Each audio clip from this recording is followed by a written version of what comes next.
Hey, everybody. Thank you for tuning into another episode of the Art of Intervention Project. And today, thanks to a good friend of mine, Joni Seagal, got to connect with Bobby Newman, who's been doing interventions for a while. And Bobby's going to share all about what he does with his strategies and skills and his story about the intervention world, which is why we do this. So, Bobby, how do you describe yourself?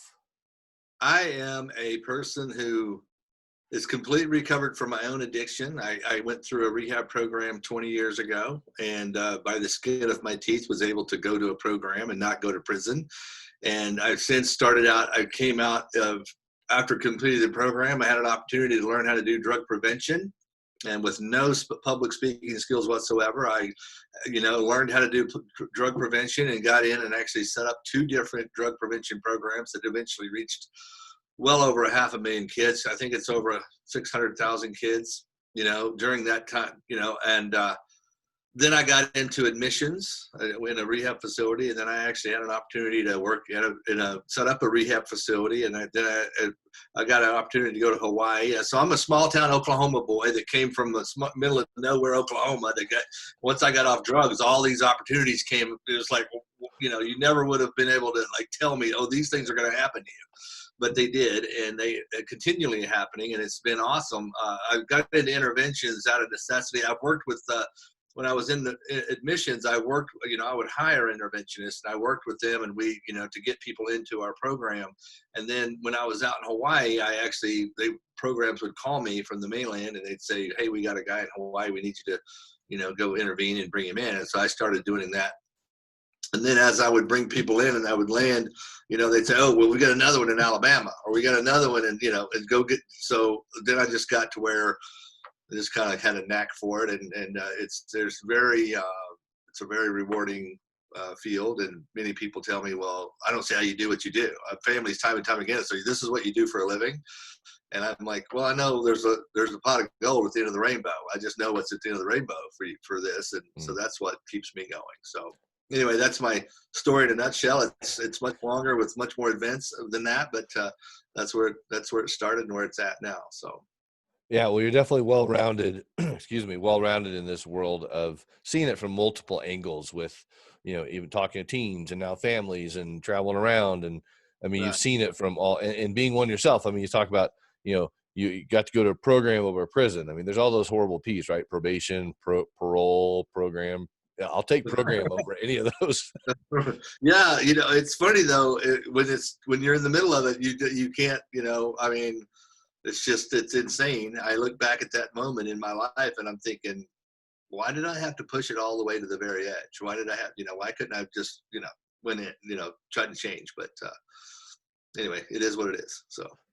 Yeah, and people watching, I mean, they're coming because they have a situation with a loved one right now, and they don't know what to do. And a lot of times people will ask the question, well, I think my husband or my loved one is addicted. How do I tell if they're addicted? How do you describe addiction, Bobby?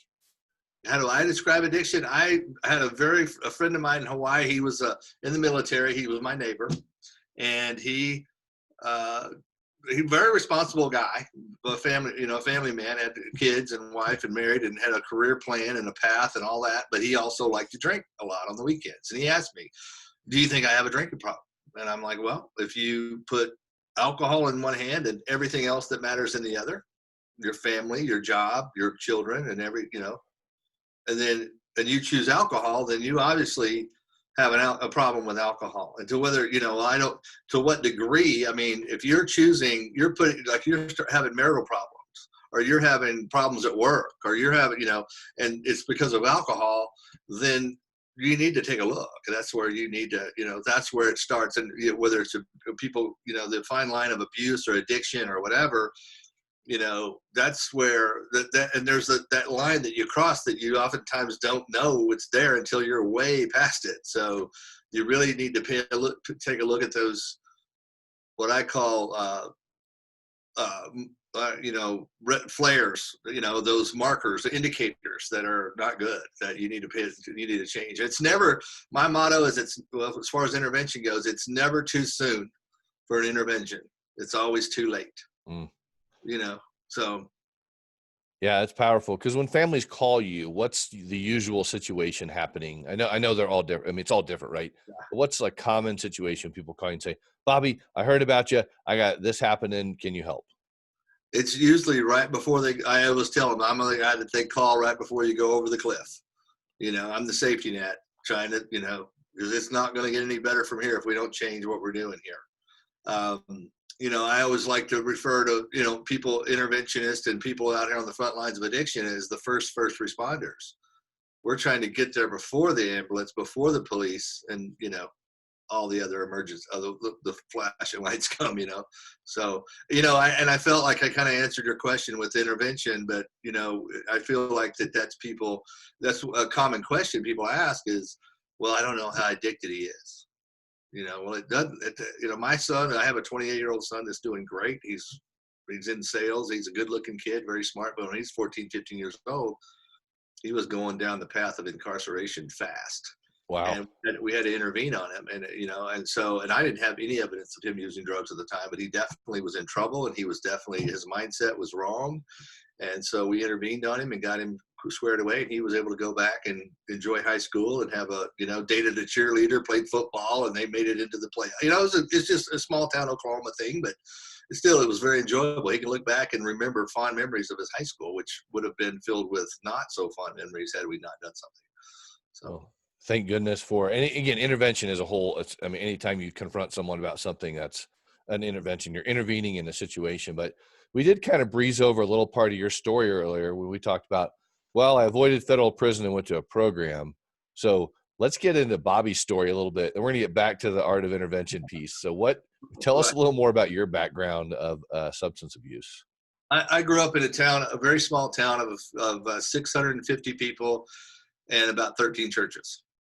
So when I say that, respectfully, because it was very, Christian,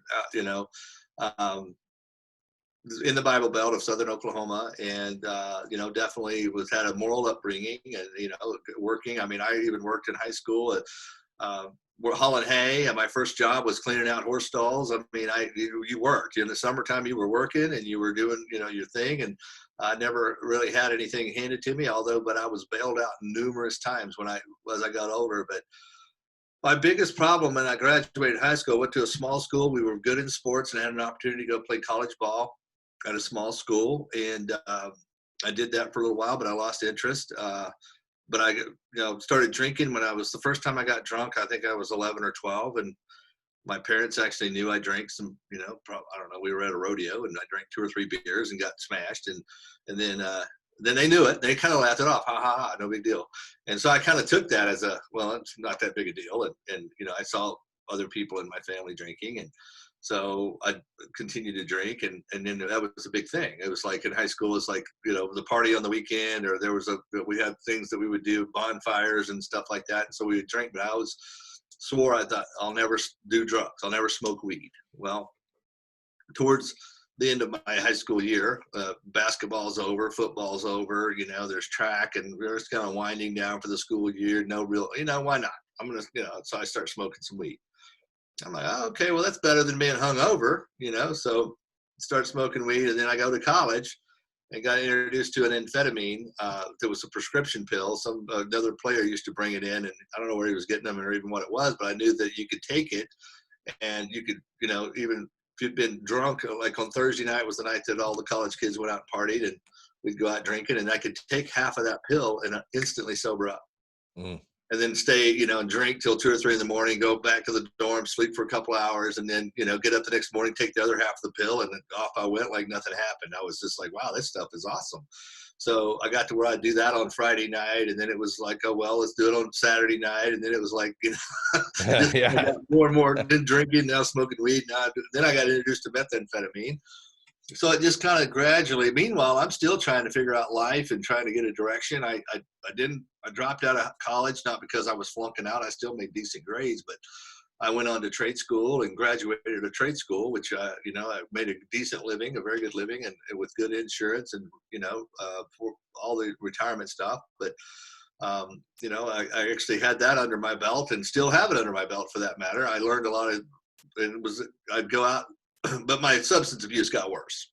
and I had trouble throughout. I mean, DUIs and public drunks and, you know, assaults and just all. I mean, if you look at my record, it's much more horrendous. It doesn't look good on paper, but it's not. You know, I'm not a convicted felon or anything, but I definitely, because I'd always do just enough to get, like, if I get sentenced or like take a plea deal, I would get out of it and I would go, okay, we'll bust it down to a misdemeanor. So I would always do that. Well, that was fun. Well, I mean, not fine, but that's the way it went for years. And then when I hit about 30 years old, I got introduced to smoking methamphetamine, and that was like, I remember the first time I did it, it was like taking the top of my head off, and I was like, holy smokes! I mean, this is like the new high, you know, the whole new thing all over again. And from there, it just went downhill very fast. And I even had property. I had land that I was going to build a house on, and you know, I had responsibilities. The companies I worked for would put me in charge of crews, and I would go out on job sites, and I would get responsibility, and then I would be hard to get along with, and I would be very undependable. And I honestly would have hated to have me as an employee. but you know, but it rolls back to the time I'm 35 years old, and I'm working on a job site on an Army base, and I drive out to check the crew, and they got pulled over by the MPs, and I got caught with a bag of methamphetamine, a bag of a loaded gun, and a bag of weed. Now I'm just going to work. This is like another just another day in Bobby's world, right? Yeah, so. Another day. What's the big deal? I mean, so I go and I got caught, and they put me on federal probation. Well, instantly, you know, they call back to the county that I'm from, and the county sheriffs knew all. You know, we were at that time. We used to bring in methamphetamine from California. This was in the early 90s. And we would bring it early 90s, 93, 94 in there, 95. And then they shut down a lot of the stuff coming in from Mexico and California. And we had a guy that would bring it in from California. We'd get pounds of it at a time, pounds of meth, and bring it into Oklahoma. Then we got to where there was somebody that got out of prison and knew how to manufacture. So and he just went down through Oklahoma. It was like everywhere you went, everybody was manufacturing methamphetamine. And we got to where we were manufacturing up to a pound at a time. And that was the biggest we could make at one time. And now, for people that don't know much about the methamphetamine world, would you say a pound at a time is a lot? It is a lot for, you know, people of our, like, you know, at least you get to the super labs up, like they do, you know, there's people that could do more, but it's a big deal because it's a lot, because you have to be able to conceal that stuff. You have to be very discreet. You have to be, you know, there's certain signs that law enforcement knows what to look for. You know, there's countless people that in Oklahoma, they could go out and see where people had been just getting rid of their excess chemicals and just throwing it out on the ground. Well, of course, it just scorches the ground. And you can say, oh, well, I know. Or people, I would see people in town with you know, anhydrous ammonia was a chemical, which is a fertilizer that you use in fields and stuff. And it's super cold. It burns you. So you would see people with burns on their arms and stuff. You know, you could tell, look, well, I know what you've been doing. So it was all these signs. So you had to be very discreet. And we actually had a setup where it was in an oil field mud disposal, where there a lot of chemicals were in there. So it was we could hide what we were doing in there, and nobody would really know. And it was also a 24-hour operation. People on meth are up and around all hours of the night. And so this was a pretty good deal until that got screwed up from stupidity too. But anyway, I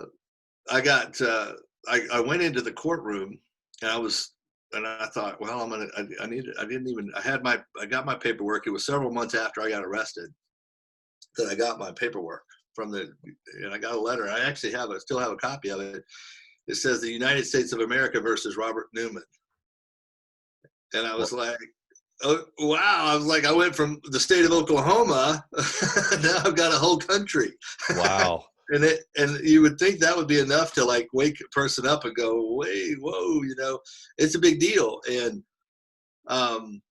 so I had to report for court, and I go to court, and I walk in the courtroom, and I've got my work boots on and my denim shirt, and I look like I did walk just off a construction site. I'm obviously a working guy, and I went up there, and I they said, Mr. Newman, where's your attorney? And I'm like, and it didn't say on my paperwork, and I knew enough. I'd been arrested enough. And, there was one time in my life I had 4 attorneys for 4 different things in 2 different states.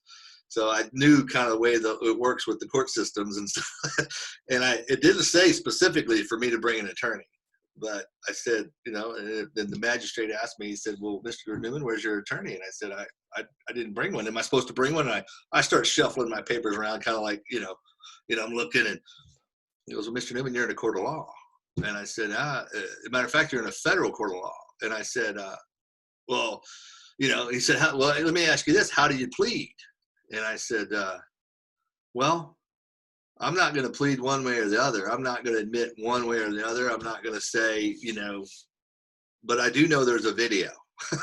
They had the video. And he kind of laughed, and he said, I said, there's a video, and I'd like to just talk about what the options are here. I don't want to waste anybody's time. I want to get this handled. I just, but I'm not pleading one way or the other. And so he actually told me, he said, if you could go out there and talk to the judge advocate general, the prosecutor, and see what you guys can work out, maybe you guys can come up with something. Well, that was a bonus for them because it saved a lot of court dates, the preliminary hearing, the arraignment, all the process. And we came to an agreement. We could just be done with it. And so they were in favor of that. So I went outside, and it was funny because there was a guy ahead of me that was he was a gang member looking like kind of guy. And, he was all dressed up, and the prosecutor was mad at him. And so I just told him, I said, I'm not sure. I said, I'm not sure this is going to work out or not. He goes, why? I said, because he looks like he's a little upset. And so it kind of backed off the process. He's like, well, I'm sure he could probably, compose himself and get, you guys come up with something. So we went out in the hallway. He said, and we were looking, it was 2.5 years per charge. I had 3 charges, and it was $100,000 per charge with 3. So he said, I'm going to reduce everything down to 2 weeks.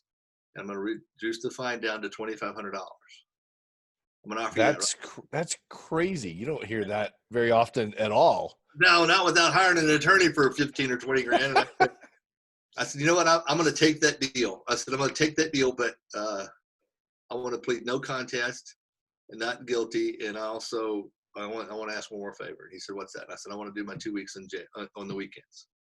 And he says, I never have any luck. People coming in on the weekends. Never works. And I said, well, if I go in and do my 2 weeks now, I'll lose my job and I won't be able to pay the $2,500. So if I do it on the weekends, I've got a job. I can pay the money. And he said, all right, I'm going to go for it. I'm against my better judgment. I'm going to go for it. So we went back in. We're done. So I started right then, and they said, whatever you do not violate your probation. So I go up to they rounded me through, and I had to go sign all these papers, and I met my probation officer, and he says, okay, he said, can you take a test today? Can you pee today? And it was like, it was like an option. And I said, no, I can't pee today. I'm going to fail. If I have to pee today, I'm not, he was basically asking me, can you pee today? And I said, no.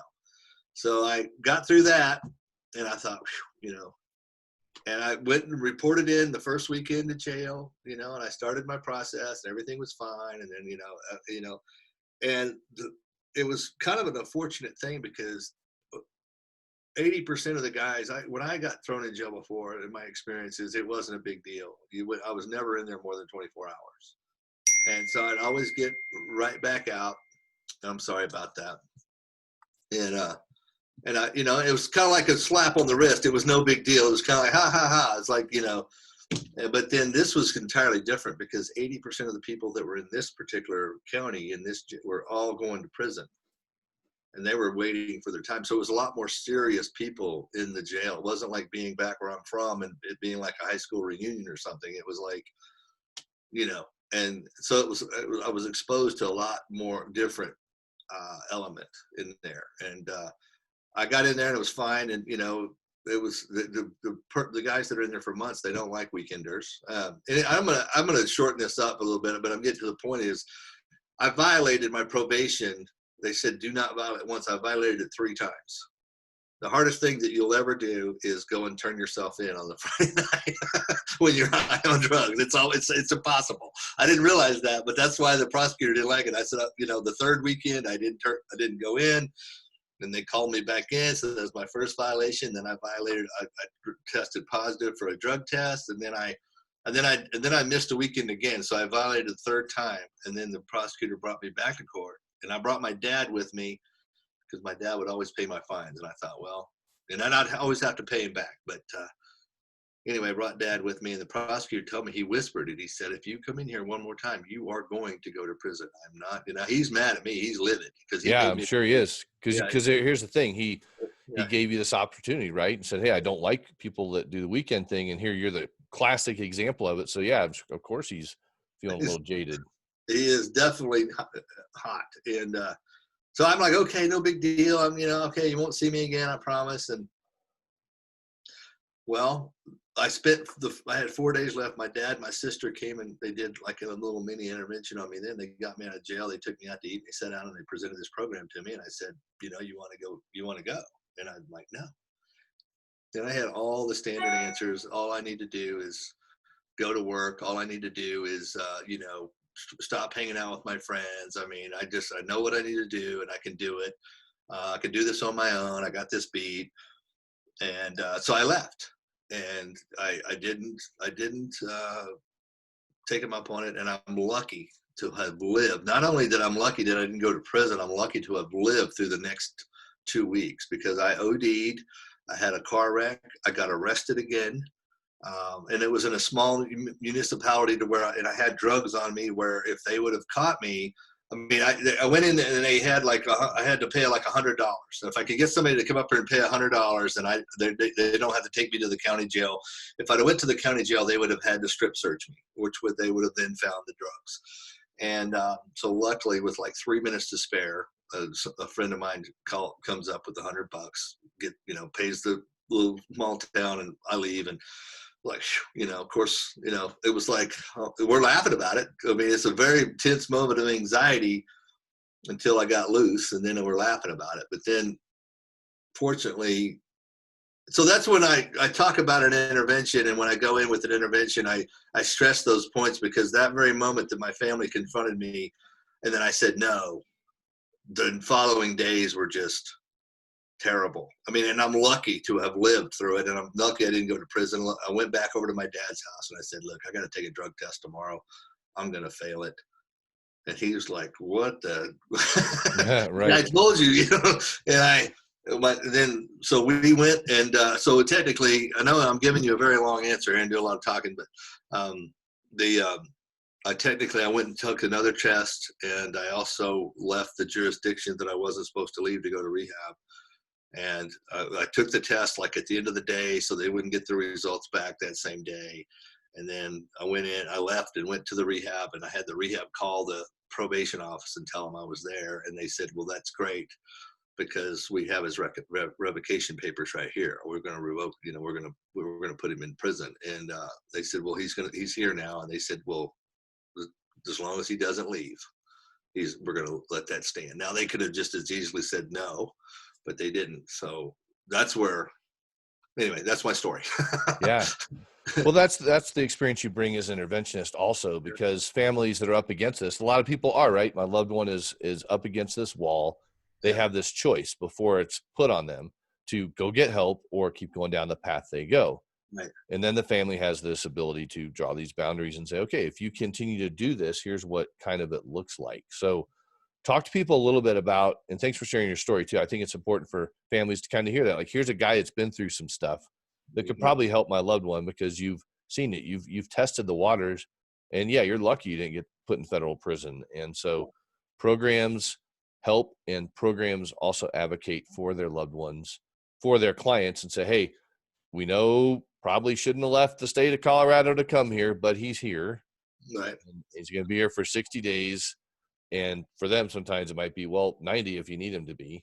Right. So talk to the families right now that are, that call you up and say, Bobby, we need an intervention. And this would be a true intervention where the family's going to get together, not one where it's like, well, have you asked your loved one if they wanted treatment? No. Well, why don't I just talk to them? Hey, I need treatment. And they go, okay, great, beautiful scenario. But they're in this process where they need to bring people together. What does that look like on your end, and how do you coordinate that for a family? The first thing is that's the intervention is as much for the family. It's a great question. The intervention is much for the family as it is for the addict. And people ask me, what's the hardest part about an intervention? And my number one answer is getting the family to operate as a unit. If I can get the family on the same page to operate as a unit and all in agreement, handling the addict is most of the time pretty easy. I mean, it's not, it's a very loose term, but most addicts don't want to be addicts. They don't like their life and they want to change it. Now, so getting to from point A to point B is sometimes a little bit like, hard because you're going to be dealing with a lot of emotions. But what we want to do as an interventionist is move the family, come from a position of love and care. And I actually watched a video of another interventionist this morning who described it terrifically. He said, if a person had cancer, and you sat down and talked to them about cancer, what do you want? When do you want to do the intervention? Do you want to do it in stage 1, or do you want to wait till stage 4? Most of the time, families are calling they're in stage 4. So the intervention should happen at stage 1. That way we can handle it, we can treat it, we can move on. So there's ways. One thing as an interventionist, your job is to move the family from being reactive to being proactive, because your emotions are right there. And I have that own experience with my son. I had a lot of coaching. I had people, that were friends of mine that were, hey, Bobby, okay, let's do this. And then we would talk and we'd figure out strategies to help basically move the chess pieces around the board, because I had to deal with, his mother's side of the family too, which turned out we all came together and we got a really good result. But that's what it took. To handle the problem, and that's where we go with the family. That's what I'm just saying, that as an interventionist, we want to put things that are in place that are going to be proactive and not reactive. We're not going to worry. Obviously we have to be concerned about what the person's going to do, but at the same time, we need to plan out what we are going to do, and then what he would do as a result of what we do. Not if we do that, he's going to do this, or if he does this, so no, we don't. We are the ones that have to assume control. So hopefully that answers your question. Yeah. Well, the only thing you can really change is yourself. Yeah. And if the focus is always on changing the other person, well, they have to get to that place of change. But if you take someone out of an environment that's toxic and they go get help and you put them right back in that environment that's the same toxicity with different expectations, the chances of this person's success are greatly diminished. So the fact that you mentioned about working with the families is huge. And that's what I want people to hear is interventionists that see the whole unit needs to get healed along the way. And we know, just in the concept of interventions, there's the discovery part, as you talk to all the families and get their perspectives on it. And then from that, you can come up with your own professional opinion on here's some ways that we think your loved one could get help. What does that look like a lot of times? Is it always just going to a treatment center, or what does it look like? Well, yeah, for me, I deal mostly with getting people into treatment. When I, as far as that goes, and now there are different levels of that where if they were, very seldom have I run across somebody who could maybe just say, okay, I'm going to cut back on my drinking, or I'm going to change this, or and those services possibly are, very beneficial for folks. Just for my line of work, it's usually, when people are calling me, it's like, well, they've been drinking for 15 years and they've lost their job, or the 45-year-old son's living in the basement with the 75-year-old mother. And, this has been going on. And all the other family members are like saying, throw up their hands. They don't want, so it's that type of situation that you really inpatient treatment is, definitely needed. So, but I'm not to say that there's not other types of opportunities out there for different levels of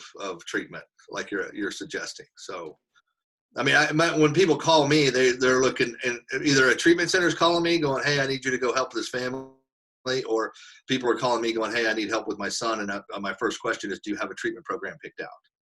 And if they need some sort of like, if they're like, well, he's only drinking and it's not that serious of a problem, then we're going to recommend a lighter form of care and try to coach that person through. Matter of fact, I even have a course that people can do on my website that's very inexpensive, and I also send them 25 tips to how to do an intervention so they can learn for themselves.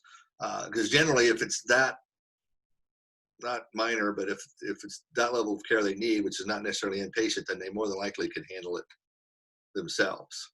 That's So great. Tell people what your website is. They can go check that out. That's really neat that you put that together for people. it's newmaninterventions.com. That's NEWMAN, interventions with an S.com. Cool. You guys check that out too. Because again, sometimes you don't need to rally the troops and fly everyone in from all over the country and do this big ordeal. It could be that, but we're kind of talking more about the fact that we need to do that. And it is that serious to rally kind of the people together. So how do you determine, or how do you vet treatment centers that you like? Like what makes a good program for people? A good program for people, for me, is, I mean, again, people have different outlooks on this, but I feel like inherently the person can be empowered and can be overcome. You know, if you look at it from a disease of addiction or a disability, which the program I went to looked at it as a disability, that you improve your abilities to the point of overcoming your disabilities. Now, some people, there are, you know, not everybody is able to go to programs like that. So I work with other programs that are focused on like cognitive behavioral therapy or long term. And, you know, there's another program in Georgia that I work with that it deals with the underlying root causes. There's an underlying reason. So they want to get to that underlying reason. I tend to look at programs that are not going to put people on medication. Now, obviously, sometimes for health reasons, they need medication, whether it be high blood pressure, diabetes, or whatever. But I try to get people off of everything. That way they can really take another fresh start and look at it. That's my outlook. Now, I'm not a doctor. I leave it up to the physicians, but I also, you know, I basically hat the people on, and this is the options that are out there, and here's where, you know, and look at what resources they have and go from there. But I do not like to work with people that are not going to get results. I don't, because the families, I'm the first point person on the ground, and they're looking to me for guidance, and they'll call me and go, hey, you know, and I don't like those phone calls. I want, you know, and I even tell them, I don't want you doing this again. I want this to be done. So anyway, I hope that answers your question. Yeah, no, that's great. Like I said, each interventionist is different. That's why we're doing this Art of Intervention project, because families might hear that and say, identify with that, or people hear ones and like, I only send people to these types of programs, or we just, because addiction is, you know, the inability to deal with emotional pain. So we're covering some sort of pain up until we can get the substances out of the way. A lot of times we don't really know what that pain is. And it could manifest itself to be like, oh, wow. And I happen to have a gambling addiction and a pornography addiction and an eating disorder. And, you know, those things are going to come up. And to when you send people to a reputable treatment center, they might be like, you know what, these things are coming up that's just not our thing. So then they have places they like to refer to. So it's having this team approach and helping the family while they're in you know, loved ones in treatment and getting out. And now loved one has gone to get help. They've gone through the program that's been recommended to them. What is your kind of prescription, if you will, as an interventionist to say, hey, we're going to go to this inpatient place, but what does it look like afterwards for most people? What do you recommend? I recommend, well, most programs that I work with have a tremendous follow-up program or alumni program. They have tools to work with to set them up, whether it be an integrated sober living environment or whether they have life skills that they teach at the end of the program. But also, I offer my services at the end. You know, you get out of here. That's where the test starts, and there's going to be things that are going to happen that are pretty common. So if you ever need any help, you can always call me. Now, but I also recommend people. I have a book coming out called Secrets to Successful Recovery. All right. It's about to be published, and it's just, you know, what I've learned, and you know, I've got 10 things in there that you know, to help people recover, you know, successfully recover, and it goes along with successful people. You know, I went to a conference out in Las Vegas, which was about entrepreneurship and business people. My son got me signed up out there because he worked for the people putting it on. But anyway, I learned a lot because I learned from those people. They're hardworking. A lot of them come from nothing. They're very successful. They keep their ethics in. They're very responsible. They take responsibility for themselves and their surroundings, people that are around them. They surround themselves with positive people. They don't have negative people in their life. They don't, they don't do illegal things. They don't, and there's several, and they work hard. So those are all fundamental things that are taught in most programs that people do that are successful. So there's, and if you're not willing to do those things, or at least put a good foot forward, and most people are, I'm just saying, they just know, was this the right thing or not? I mean, and it's fundamental things that you do. And I have a friend of mine who actually is a substance abuse counselor in LA, and she ran a rehab center for about 20 years. She wrote a book called After Rehab. So I'll refer people to that, or, and it's like you like you said earlier, you can't go right back into the same environment. And it's my saying is, you can't put all the same ingredients in and have the cake come in, the cake's going to taste the same. And you've got to change something up. It's like if the family is like, you got to put away the wine bottles at Christmas or whatever you got going on for somebody like this. You need to change things up for these guys, and they need to fundamentally know that before they come out. This is what I'm changing when I go back home. Yeah. Can you give us a couple, like maybe the bottom two of your top 10 things for recovery? Because people are going to need to get the book to get the other 8. But what are a couple successful tips or tools to having a successful recovery life? This starts so basic. It's like proper food. An addict usually has terrible diet. We're usually high in sugar intake, which is terrible. This sounds so fundamental, but it's like a proper food. I mean, do some physical things, like get yourself checked out. Like, do you have any nutritional deficiencies? Are your thyroids in check? Or, go to the doctor and get these things checked out. Don't rely on medications necessarily unless it's needed to handle your emotions. There's certain emotions that are, we're humans and we're designed to emote. We're supposed to express ourselves and communicate. And, sometimes getting angry or getting sad or getting excited, those things are normal.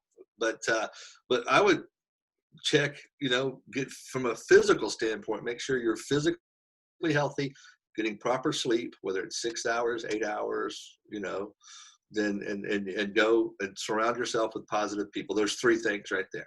There you go. Now, it's good. It's good to have kind of checklists, because sometimes we need to have things really kind of laid out. And, I do a coaching program around healthy gut, healthy brain, and recovery coaching for people to really talk about the benefit of having those things in alignment. And it takes work. It takes a lot of adjustment. And I know when I got sober 18 years ago, my sponsor told me in the beginning, he goes, "Rob, what makes you happy?" And I thought for about 14.2 milliseconds, and I said, "Milkshakes." And you talk about sugar. He said, "Hey," yeah, he's like, "Okay, you should go have a milkshake a day." And I haven't stopped in 18 years. Just kidding. I did realize that later that wasn't the best course, but in the beginning, because sugar and I'm talking about the alcohol here is sugar, right? Mm-hmm. And so people are in this recovery world now, and that they're doing sober living. They're plugged into sober communities and coaching or counseling, whatever that looks like. Mm-hmm. And then from that, this whole family can be transformed to be a completely different family, to break generational sin, sin. 'Cause I don't want people to think I'm like getting biblical on them, but just generational patterns that aren't healthy, and now live this new life to create a whole new generation. So can you share a couple of success stories? I mean, you've been doing interventions for a while, just in a couple sentences or something, about a couple of people that stand out. And you're like, man, that person, not that we ever think like they're never going to get it, but it was just such a crazy transformation from that dude to the person now, besides yourself, because obviously you're a completely different guy. Yeah. It's well, I think of, there's so many. I just saw a guy. I was out there. Actually, I live in Kansas City now, and I was at the airport. It was like 5 a.m. I'm headed out on intervention. This guy, I look over, and I'm like, his name is Jonathan. I said, "Jonathan." He's like, looks at me, and he's put on a lot of weight since I saw him. He was on meth. hey, Bobby, how you doing? And I said, man, it's great to see you. And he was taking his first trip to out of the country with his fiance. He'd been married. He was, well, obviously he wasn't. He was about to get married, but he said, this is my first trip. He said, I'm going to the Caribbean. I'm so excited. This is great. He said, man, I'm doing awesome. And did a program 5 years ago. And had done 5 programs, and he walked during the intervention. He walked like 8 miles. We let him walk. I mean, we had the intervention, and he blew up and left. And we let him walk. He was actually therapeutic, and then he walked for a long ways, and then we talked to him some more. And finally, the next day, we got his agreement to go.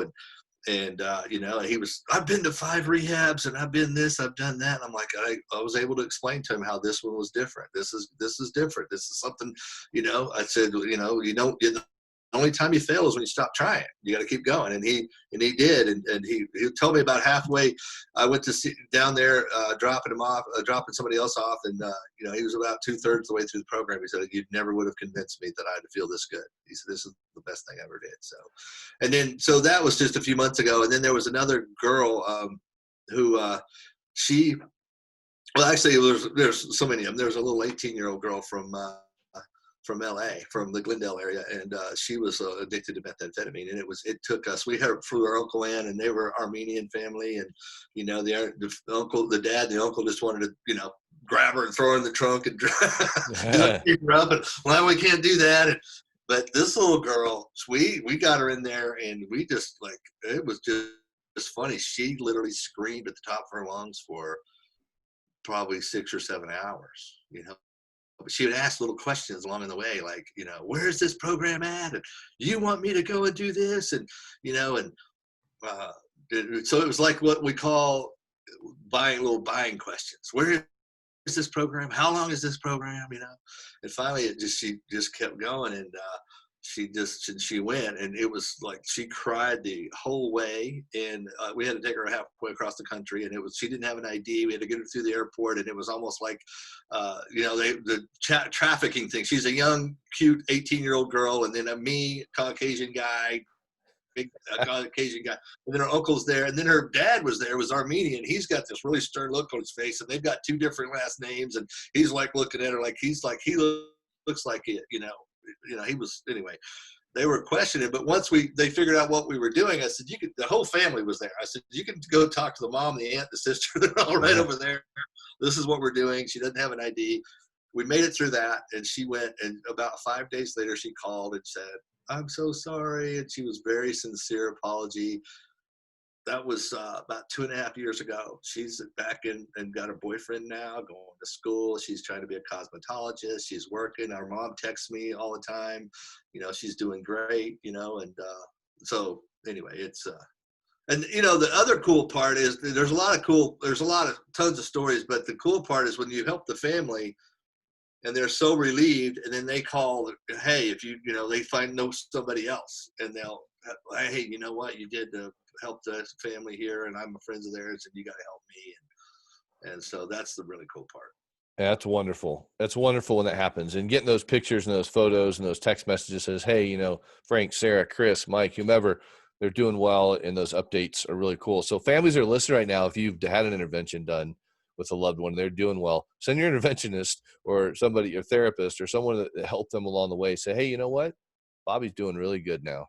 And it's cool to get those because it's very empowering. So that's great about the guy that's, flying across the country. Because the cool thing about recovery, for people that don't know, is there's recovery resources pretty much anywhere that you go. I mean, you could find a recovery program in almost any city in the world.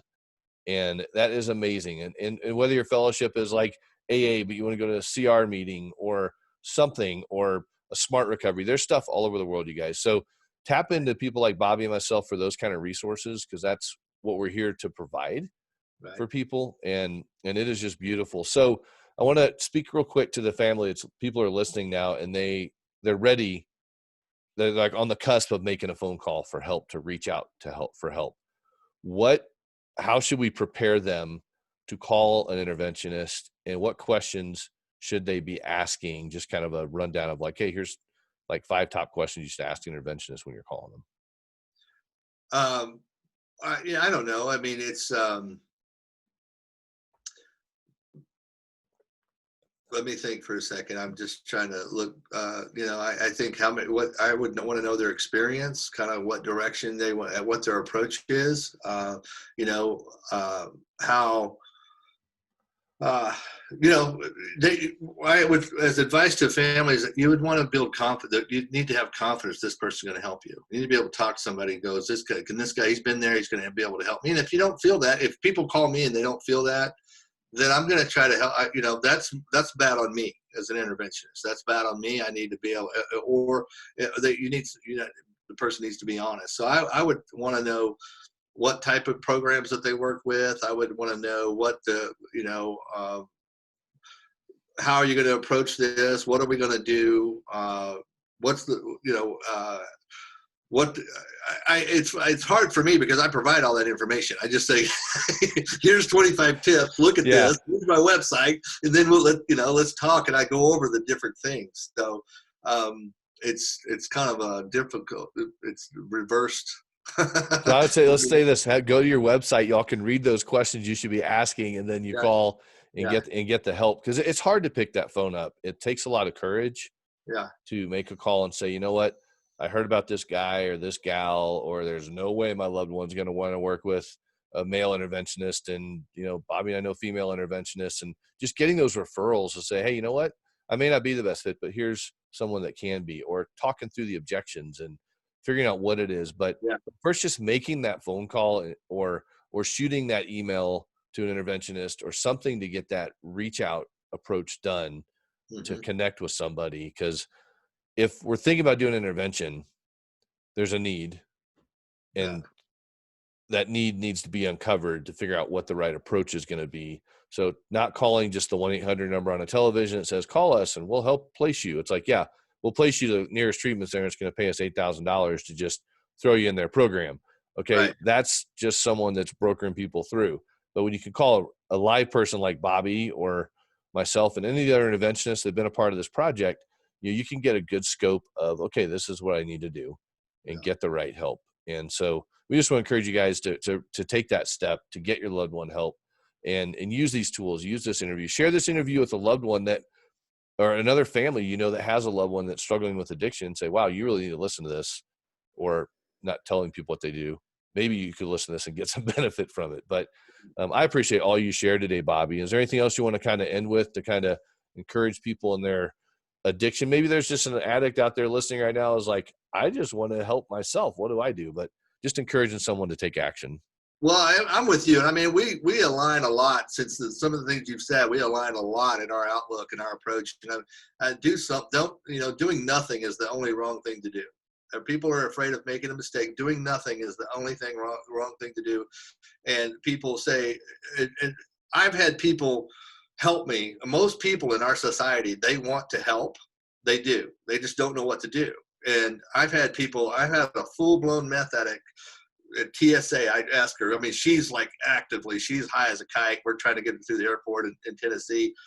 I asked her like 15 times, do you have anything on you? Because we're going to go through security. Do you have any, I mean, there's maybe a drug dog in the airport. I don't know. Do you have anything? No, I'm fine. I'm fine. Well, then right as she got up to the thing, she her eyes got wide. I'm like, oh crap. I said, all right.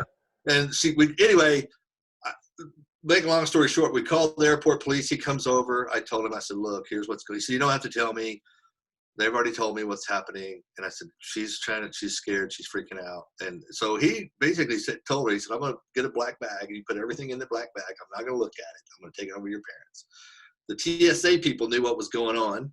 The TSA helped her get through security, and the plane was literally like about to shut the door on the gateway. And so the TSA people helped us get down to the plane on time. And so it was the whole little group of people there helped me make that happen.